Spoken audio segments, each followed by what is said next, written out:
नमस्कार दोस्तों, स्वागत है आपका मूविक्स हिंदी पर। यह फिल्म हाई स्कूल की एक लड़की मिनसून के बारे में है। उसके मोटापे की वजह से बाकी स्टूडेंट उसे काफ़ी परेशान करते हैं। उसकी सिर्फ एक दोस्त है मिंजी, पर इसे जानने से पहले मिनसून के साथ स्कूल में बात करने वाला कोई नहीं होता। सालों अकेली रहने के कारण उसने अपना एक काल्पनिक दोस्त बना लिया है जिसका नाम है इनोर। वो जब भी अकेली होती है इनोर उसके सामने प्रकट हो जाता है। एक सुबह जब मिनसून स्कूल के लिए तैयार होती है वहीं इनोर उसके पास बैठा है। वो काफ़ी एक्साइटेड होती है क्योंकि उसे लगता है कि आज कुछ अच्छा होने वाला है। इनोर उसकी हाँ में हाँ मिलाता है और जल्दी तैयार होने के लिए कहता है। स्कूल के रास्ते में उसे मिंजी मिलती है। वो दोनों एक नई कॉमिक के बारे में बात करती है जिसकी एक कॉपी का मिनसून ने कहीं से जुगाड़ कर लिया था। पर मिनसून का फेवरेट कैरेक्टर हीरो नहीं होता बल्कि इस कॉमिक का विलन होता है। उसे वो काफ़ी अट्रैक्टिव लगता है क्योंकि वो अपने काम को लेकर काफ़ी पैशनेट होता है। और अपनी असल ज़िंदगी में भी मिनसून का क्रश कोई विलन जैसा शख्स होता है जिसका नाम है होटे, जो कि पूरे स्कूल में काफ़ी पॉपुलर है और सब उससे डरते हैं। मिनसून उसी के बारे में सोच रही होती है तभी वो वहाँ आ जाता है और एक की रिंग देता है जो उसके बैग से गिर गई थी। वो पहली बार था जब उसने इतना अच्छा बर्ताव किया हो। होटे उससे कहता है कि बी केयरफुल और वहाँ से चला जाता है। अकेली होते ही उसका काल्पनिक दोस्त फिर से आ जाता है। वो देखता है कि ये उसे कितना पसंद करती है पर वो उस लड़के के बारे में कोई कमेंट नहीं करता। थोड़ी देर बाद वो और मिंजी एक कैफ़े में बैठे हैं। मिंजी कुछ उदास दिखती है पर मिनसून ये नोटिस नहीं करती। वो कॉमिक्स पढ़ रहे होते हैं तभी कुछ स्टूडेंट्स वहाँ आ जाते हैं। मिनसून को पता था कि ये उसे परेशान करने वाले हैं इसलिए वो उन पर गौर नहीं करती, पर वो उससे कॉमिक छीन लेते हैं और वापस देने से मना कर देते हैं। उस ग्रुप की मैन थी मोमो। वो कहती है कि मैं ये कॉमिक ले रही हूँ और अगले 10 सालों तक वापस नहीं देने वाली। जब मिनसून इसके लिए बोलती है तो वो उसे मारने की धमकी देते हैं।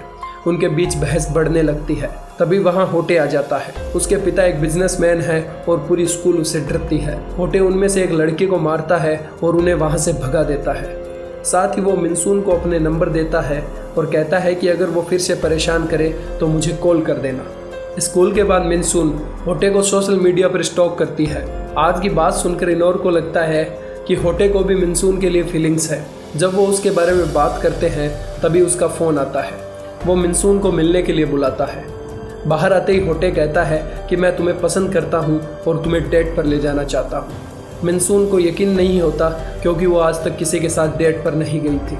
तभी होटे किस करने के लिए उसके पास आता है। वो आंखें बंद कर लेती है क्योंकि उसका सपना आज सच होने वाला था, पर ऐसा कुछ नहीं होता। होटे उसकी अजीब सी फ़ोटो लेता है और सबके सामने हंसने लगता है। यहाँ पता चलता है कि वो उसे कभी पसंद ही नहीं करता था। उसने सिर्फ एक प्रैंक के लिए ये सब किया था। उसके साथ और भी स्टूडेंट्स वहाँ आते हैं और उसका मजाक बनाने लगते हैं। उससे कहते हैं कि तुम्हें लगता है कि होटे जैसा लड़का तुम्हें डेट करेगा। वो पूरे स्कूल पर राज करता है और अपने बाप का नाम लेकर लोगों को डराता रहता है। वो मिनसून को अपनी नौकर की तरह रखना चाहता है। जब भी वो बुलाएगा उसे आना होगा और वो अपने आप को खुश करने के लिए उसके साथ कुछ भी कर सकता है। मिनसून अभी तक सदमे में थी, पर उसे पता था कि आज से उसकी ज़िंदगी एकदम नर्क बनने वाली है। यहाँ पता चलता है कि मिंजी भी इस प्लान का हिस्सा थी क्योंकि उसे धमकाया गया था। अब 1 महीने बाद का सीन दिखाया जाता है। मिनसून अपना फ़ोन बंद कर लेती है और ख़ुद को एक रूम में लॉक कर देती है। उस घटना के बाद वो कभी घर से बाहर नहीं निकली थी। वो पूरे दिन सोने लगी और डिप्रेशन में जाने लगी। उसके पास केवल उसका काल्पनिक दोस्त था और अब वो भी उसे इस तरह देखकर थक चुका था। एक दिन वो बताता है कि बदला कैसे लिया जाए। मिनसून कभी उन लोगों का सामना करने के बारे में नहीं सोचती, पर इनोर उसे ज़िंदगी में कुछ करने के लिए मोटिवेट करता है। मिनसून अपनी लाइफस्टाइल को पूरी तरह बदल देती है। वो वज़न कम करने के लिए एक्सरसाइज और डाइटिंग शुरू करती है। वो खुद को टेप से बांध लेती है और घंटों तक ऐसे रखती है ताकि चर्बी को घटाया जा सके। अपने वज़न के साथ साथ वो अपने एटीट्यूड को भी बदलने पर फोकस करती है और अलग अलग तरह के कोर्सेज से अपना कॉन्फिडेंस गेन करती है। 1 साल बाद मिनसून पूरी तरह से बदल चुकी थी। वो काफ़ी पतली हो चुकी थी और काफ़ी कॉन्फिडेंट भी। वो सबसे पहले योंगजे नाम के एक लड़के से मिलती है जो कि उसी गैंग का हिस्सा था। वो सबसे पहले उसके पीछे से एक मारती है और कहती है कि उसने उसे कोई और समझ लिया था। योंगजे उसे देखकर मंत्रमुग्ध हो गया था क्योंकि मिनसून अब पूरी तरह से बदल चुकी थी और वो काफ़ी अट्रैक्टिव भी लग रही थी। वो आपस में नंबर बदलने से पहले थोड़ा फ्लर्ट करते हैं। योंगजे काफ़ी एक्साइटेड हो जाता है, वहीं मिनसून अपने दूसरे प्लान के लिए रेडी होती है। उसी दिन होटे नोटिस करता है कि योंगजे अपने फ़ोन की तरफ लगातार देख रहा था। होटे की गैंग वाले लोग बिना उसे बताए कुछ भी नहीं कर सकते। वो बिना उसे बताए किसी के साथ रिलेशनशिप में भी नहीं आ सकते थे। होटे उसे मजाक मजाक में कहता है कि अगर तुम मुझसे कुछ छुपा रहे हो तो मैं तुम्हारी गर्लफ्रेंड को जान से मार दूंगा। मीनजी अभी भी उनके ग्रुप के लिए किसी नौकर की तरह काम करती है और उनके लिए चीज़ें लेकर आती है। वो सिगरेट लाना भूल जाती है जिससे मोमो काफ़ी एंग्री हो जाती है। उसी ग्रुप की एक मेंबर मीना, जो कि काफ़ी काइंड हार्टेड थी, मीन को माफ़ करने के लिए कहती है। होटे कहता है कि जब भी हम कुछ करते हैं तुम हमेशा हमारे फट्टे में टांग अड़ाती हो, और उसे धमकी देता है कि तुम संभल कर रहो। वही मौका देखकर योंगजे मिनसून को कॉल करता है और दोनों फिर से मिलते हैं। मिनसून शॉक्ड हो जाती है कि अब वो काफ़ी अलग तरीके से बात कर रहा है, जिससे वो काफ़ी गुस्सा हो जाती है और याद करती है कि 1 साल पहले तक तो वो इसे देखना भी पसंद नहीं करते थे। योंगजे कहता है कि मैं तुम्हें लाइक करता हूँ, पर वो उसे रिजेक्ट कर देती है और कहती है कि उसे 1 मिलियन वॉन चाहिए जिसके लिए वो डिस्ट्रैक्टेड नहीं हो सकती। अगले दिन योंगजे उसके पैसे के लिए अपना फ़ोन और गेमिंग कंसोल बेच देता है। मिनसून के अंदर अभी भी गुस्सा भरा होता है। वो कहती है कि मैं ये पैसे 10 साल में वापस करूंगी, जैसा कि 1 साल पहले उसके ग्रुप ने कहा था। योंगजे ये सब समझ नहीं पाता और उसके पैसे वापस फेंकने पर काफ़ी शॉक्ड हो जाता है। मिनसून वहाँ से जाने लगती है। वो मिनसून को रोकता है और पूछता है कि आखिर तुम मुझे रिजेक्ट क्यों कर रही हो। मिनसून कहती है कि तुम उसी ग्रुप का हिस्सा हो जो सबका मजाक बनाते हैं। योंगजे कहता है कि अगर वो उसे हाँ करती है तो वो उस ग्रुप को छोड़ देगा। अगले सीन में हम देखते हैं कि मीनजी को फिर से ग्रुप परेशान करता है। तभी योंगजे वहाँ आता है और कहता है कि इसे जाने दो। होटे गुस्सा होकर कहता है कि क्या कर रहे हो तुम। तो योंगजे कहता है कि मैं तुम्हारा ग्रुप छोड़ रहा हूँ। जब बात बढ़ने लगती है तो मिनसून वहाँ आती है और योंगजे की साइड लेने लगती है। होटे उसे देखकर काफ़ी हैरान हो जाता है और योंगजे को उससे दूर रहने के लिए कहता है। होटे मिनसून से उसके नंबर मांगता है।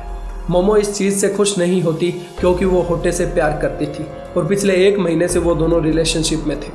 जब होटे मिनसून के नंबर मांगता है तो योंगजे बीच में आ जाता है और मिनसून को पकड़ कर ले जाता है और कहता है कि तुम बीच में मत पड़ो। मिनसून उसे हक करती है और कहती है कि इसके बारे में भूल जाओ। वो कहती है कि मैं 10% तुम्हारे प्यार में गिर चुकी हूँ और मजाक करते हुए कहती है कि तुम्हें अभी और मेहनत करनी होगी। रात में इनोर पूछता है कि क्या तुम सही कर रही हो। उसके एटीट्यूड में बदलाव ने उसे हार्टलेस बना दिया था, जो कि इनोर को परेशान कर रहा था। पर मिनसून को इसमें कुछ गलत नहीं लगता। वो अपने फ़ायदे के लिए योंगजे का इस्तेमाल कर रही थी। इनोर देखता है कि वो कितनी बदल चुकी है। फिल्म फ्लैशबैक में जाती है। जब 1 साल पहले वो अपना वेट लूज़ कर रही थी तो उसकी कोई ट्रिक काम नहीं करती। तभी एक दिन होटे उसके घर आता है क्योंकि वो पिछले 2 महीनों से स्कूल नहीं आई थी। जब उसे इस रिवेंज प्लान का पता चलता है तो उसका मजाक बनाता है। वो कहता है कि पतला होने से या कॉन्फिडेंट होने से वो खुद को अंदर से कभी नहीं बदल सकती। वो हमेशा उसके लिए एक पंचिंग बैग की तरह रहेगी जिसे कोई पसंद नहीं करता। ये सुन मिनसून काफ़ी डिप्रेस्ड हो जाती है और अपनी ज़िंदगी का अंत कर लेती है। उसके फ्यूनरल के समय एक चमत्कार होता है। उसकी बहन साई को पहली बार इनोर दिखता है। वो उससे दूर रहती थी और उसे कभी पता नहीं चलता कि मिनसून के साथ क्या चल रहा है। उस ग्रुप के बारे में सुनकर वो उनसे अपनी बहन का बदला लेने की ठान लेती है। अब जो स्कूल में वापस लौटी थी वो मिनसून नहीं बल्कि बदले की आग में जलती साई थी। थोड़े दिन बाद साई होटे से मिलती है और कहती है कि योंगजे सिर्फ उसका दोस्त है जो उसे सेड्यूस करना चाहता है। वो आपस में नंबर एक्सचेंज करते हैं और कभी बाहर चलने के लिए कहते हैं। साई योंगजे के साथ डेट पर जाती है और उसके सामने होटे के फ़ोन का इंतज़ार करती है। जब वो उसे किस करने लगता है तभी होटे का कॉल आता है। वो उठाती है और अगले दिन मिलने के लिए हाँ कर देती है। वो योंगजे को बताती है कि उसे मजबूरन अपने नंबर देने पड़े। वो उससे बिल्कुल नहीं मिलना चाहती। इससे योंगजे अपने पुराने दोस्त पर काफ़ी गुस्सा हो जाता है और कहता है कि वो उसे होटे से छुटकारा दिलाएगा। शाम को वो होटे को एक जगह बुलाता है और एक बेसबॉल बैट से मारने के लिए तैयार होता है, पर इससे पहले कोई और उस पर हमला कर देता है। 1 हफ्ते तक योंगजे का कोई अता पता नहीं होता। इससे साई काफ़ी परेशान हो जाती है क्योंकि इतना करने के बाद उसका प्लान कहीं फेल ना हो जाए। वो होटे के साथ बाहर जाती है पर काफ़ी नर्वस होती है। इधर मोमो और होटे की 2nd मंथ एनिवर्सरी होती है। होटे उसे एक गोल्डन लाइटर गिफ्ट करता है। मोमो कुछ लड़कों को साथ ले साई को सबक सिखाने के लिए जाती है क्योंकि वो होटे के काफ़ी करीब आ रही थी, पर उल्टा साई उस पर भारी पड़ती है और वो लड़के कुछ नहीं कर पाते। साई कहती है कि आज के बाद कभी मेरे रास्ते में मत आना। वहीं मीना, जो कि काफ़ी काइंड थी, खुद ही साई से माफ़ी मांगती है। अब सिर्फ एक शख्स बचा था जिससे उसे बदला लेना था और वो था होटे। अगले सीन में हम देखते हैं कि साई, इनोर और होटे के बीच लड़ाई होती है और ये तीनों एक दूसरे को ख़त्म कर देते हैं। सीन चेंज होता है और एक साइकेट्रिक हॉस्पिटल दिखाया जाता है। इनोर एक डॉक्टर है जो कि साई का इलाज करता है क्योंकि उसे मल्टीपल पर्सनैलिटी डिसऑर्डर है। असल में होटे और उसका ग्रुप एग्जिस्ट ही नहीं करता, यह सिर्फ साई की बीमारी थी। पिछले साल साई की बीमारी भयंकर रूप लेने लगी और वो एक वायलेंट शख्स में बदल गई। उसने अपनी बहन को मार दिया। जब उसे ये रियलाइज़ हुआ तो वो गिल्ट से भर जाती है और इसीलिए उसने मिनसून की बुलिंग की स्टोरी अपने दिमाग में बनाई थी ताकि वो अपनी कहानी में हीरो बन सके, ना कि अपनी बहन की मौत की जिम्मेदार। इनोर उसे काल्पनिक दोस्त लगता है क्योंकि वो उसके ड्रीम वर्ल्ड में इंटरप्ट करता है, जबकि असल में वो उसका डॉक्टर है। इनोर ने उसके अंदर के सभी लोगों को खत्म कर दिया सिवाय होटे, जो कि अभी भी उसके अंदर जिंदा था। अगर वो इससे बाहर नहीं आई तो उसे जिंदगी भर के लिए जेल भेज दिया जाएगा। सबको लगता है कि साई सही होने लगी। उसे कुछ दिनों के लिए जेल भेजा जाता है। जब वो बाहर आती है तो वो इनोर से मिलती है। वो उसे एक लाइटर दिखाती है जो कि हूबहू होटे के लाइटर जैसा था, जिसे देख इनोर काफ़ी हैरान हो जाता है। होटे अभी भी उसके अंदर मौजूद था। इसी के साथ फिल्म खत्म होती है।